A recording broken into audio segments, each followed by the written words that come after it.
This is my pond, and right now it doesn't have any fish in it. We're pulling out the minnow traps, and we're gonna try to change that today. Starting off at the first spot, it's actually right here in this little creek. I'll be honest, guys, usually I'm looking in here and I'm seeing minnows flying around. I'm not seeing any minnows. It could potentially be too cold, but I don't think we're gonna know until we try it.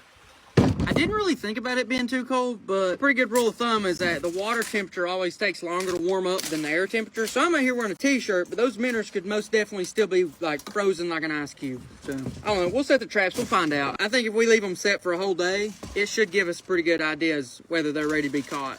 There we go, there's the minnow trap. The minnows go in to get the food and are not smart enough to come out. It's like a funnel right here. And to set it, we're not gonna make it any more complicated than it needs to be. We're letting it sink right down there to the deepest part. I'm just gonna wire it right here until I come back in the evening. We might come back about 8 o'clock, so that'll actually give us like 10 hours. Now we're moving on to the bluegill hole. And dude, I'm pretty excited about this because these are purebred bluegill. Oh yeah, there's something I gotta talk to you guys about. We'll cross that bridge when we get there. But throughout the summer, I'm gonna be catching a lot of species that you do not want to put in your pond.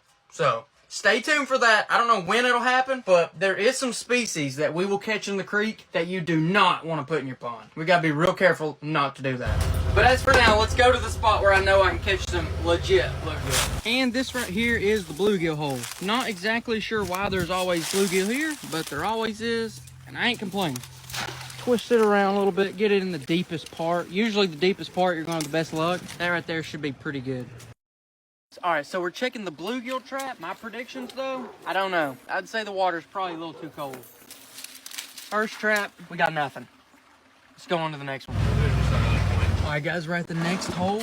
If there's no minnows in this one, I'm gonna just go ahead and say that it's probably a little too cold. It is pretty early anyhow.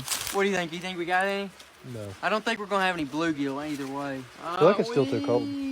We do, actually.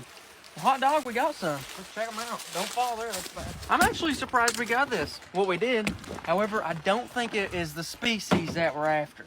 Here's a crawdaddy. You actually don't want those in your pond because they could burrow through and that could start a hole, it could start a leak. So, don't want a crawdad. The other ones we have seem to all be the same, and they seem to all be these, which are chub minnows. Honestly, guys, I don't think we want these in the pond either, and here's why.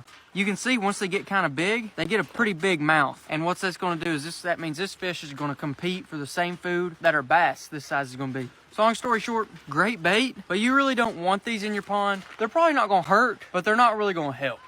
So we're just going to put them all back, and we'll try for some more bluegill later.